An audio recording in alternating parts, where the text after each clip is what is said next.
here we are at the front of Highchester Meats. About 20 activists have gone inside and locked themselves in, and we are doing a demonstration at the front here, and the police are about to arrive. Okay, so at the slaughterhouse they kill medium to large sized animals, and including bobby calves, spent dairy cows, pigs, goats, sheep. So that's the activists waving from inside the holding pens. So the police have been informed by the people inside. We've got footage of one of their workers brutally kicking and stomping on a dairy calf or slitting its throat. So they now want to see that footage. Oh, wow. So the activists inside said that part of the deal is that the manager sees what the worker did to the calf.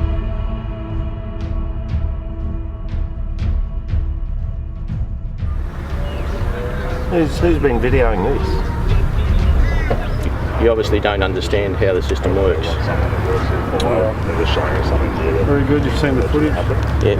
And we need to know who's videoed this. And well, that information's not going to come out, is it really? Because we'll determine that. I'll get you to go out, mate, you're off. Yeah.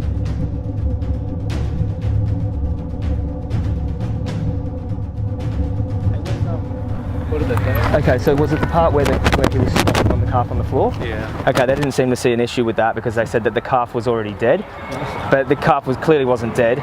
They just seemed more interested in finding out who put the cameras in there, which that information is just not available. Like, if you can't see something wrong with that picture, even if he wasn't stomping on the calf, there's still something wrong with that picture. You know, to claim that calf is dead, that's how crazy it is. Like, stabbing calves to death, baby bobby calves, okay, is legal. But leaving a camera in there to show people what's going on is not legal. This is the insanity of society. That's why what's legal isn't always moral, and we can just look 100 years back in history to find that out.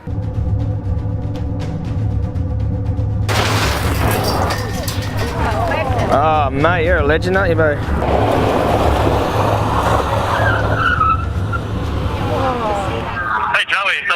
How you going, mate? How you going, mate? How's everything going in there? Just describe what's happening in there for us, please. Pigs are separated from other pigs, and there's pigs together. There's pigs that are like fighting. There's a pig that's got a giant tumour on his neck, and they want to put that through the slaughterhouse for people's food. There's bobby calves just frying for the other cows that are on the other side of the shed. They're dehydrated. Wow, that's horrible.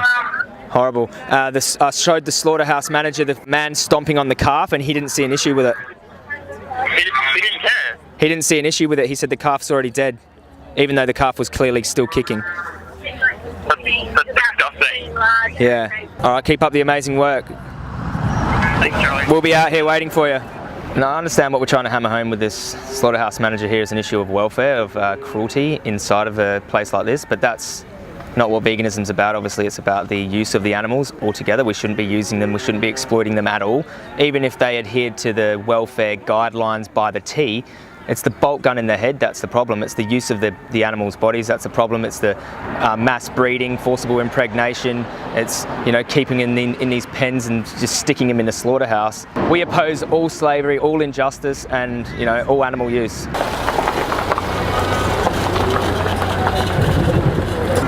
The guy with the hat on is actually a vegan lawyer.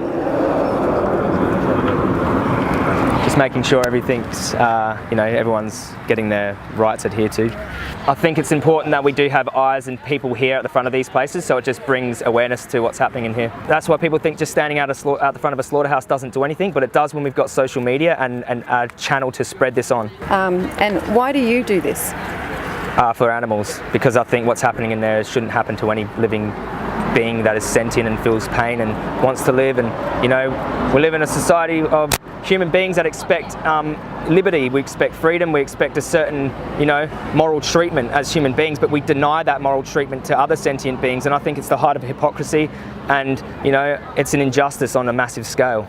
Yeah. That's why I'm here. Thank you very much for being here. No worries, thank you. Looks like we've got the media has just arrived, Channel 7, which is quite a large television news station. Yeah, so one of the crazy things is everyone here probably has a dog, a cat that they look after at home, but, you know, just over this fence we're murdering animals that can feel pain and suffer, are sentient just like our dogs and cats.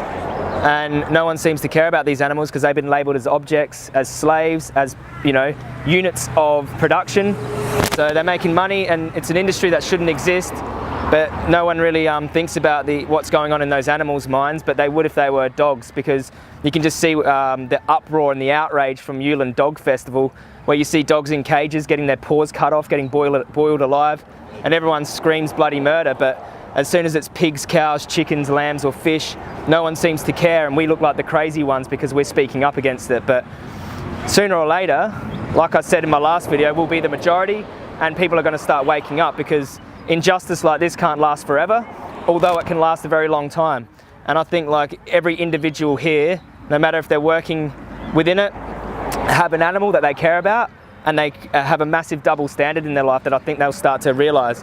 The officers here probably have animals at home, their children probably care about animals too, but on the same token we're feeding these dead animals to our children, and we're sort of condoning violence, and no one sees what happens in between, and that's why the videos need to get out there. And videos like this can spoil people's dinner. They don't make the connection that what's on their plate is a product of violence and suffering and slavery, so that's what we're trying to get out to people. But please don't wave your placards. Please don't obstruct the traffic from there. We allowed to ask you a few questions? So what was your role here today, sir? Basically, keep the peace. Keep the peace. Besides the stomping of the calf, obviously this is a place of slaughter. Do you think it's morally justified to put animals in a place like this when it's not necessary for our health? Oh, that's not for me to answer. No? That's not for me to answer. You don't have a personal view on that? I don't have a personal view. Do you have a dog?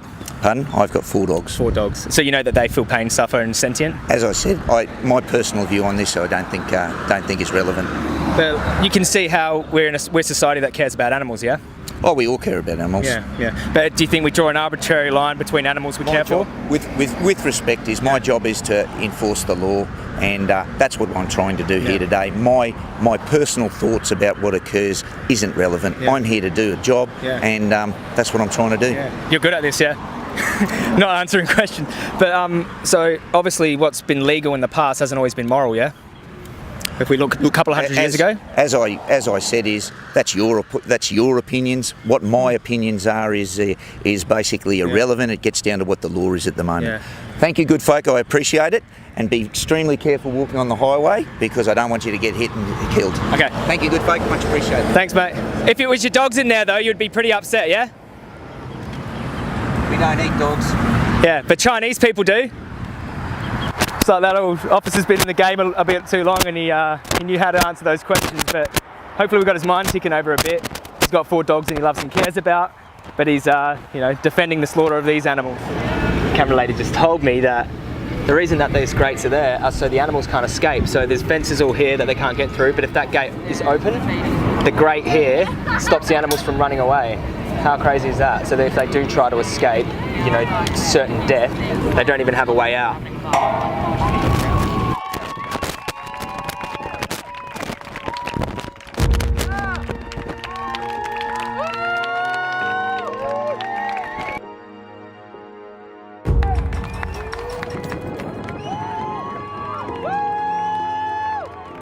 My involvement here today is to use my social media platform to create awareness about what happens in these places. Okay, we all claim to be a society that cares about animals, some animals, but we, through culture, think it's okay to treat these animals as products. They're objects, essentially, slaves.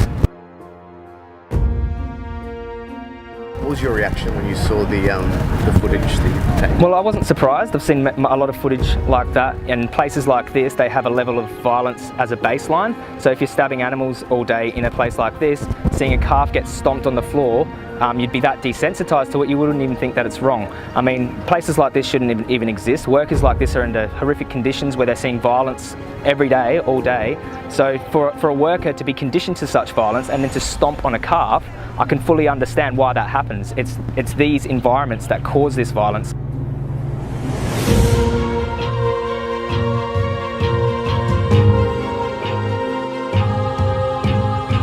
For anyone who thinks anything humane happens in these places, I'd invite you to look for the most humane method of slaughter, and you'll see what humane really means in this society.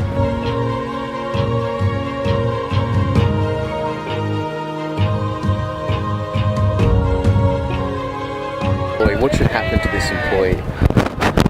Well, the thing is, it's interesting that we place blame on the employee. I mean, the employee is a product of a sick society. Okay, this is what we want to get across. Is it the employee's fault that he stomped the calf? Yeah, he does have responsibility. But is it society's fault that we pay for this to happen? We're saying, hey, we want meat, we want dairy, we want these animal products. So put these animals in slaughterhouses on our behalf. That's supply and demand.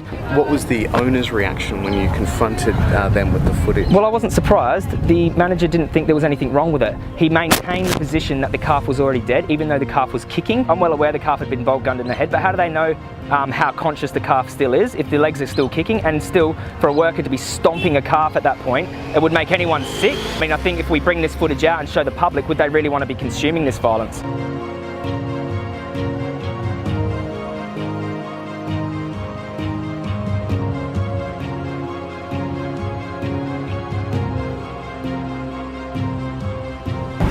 No, I just plead with people to know that, you know, there is no humane way to do this.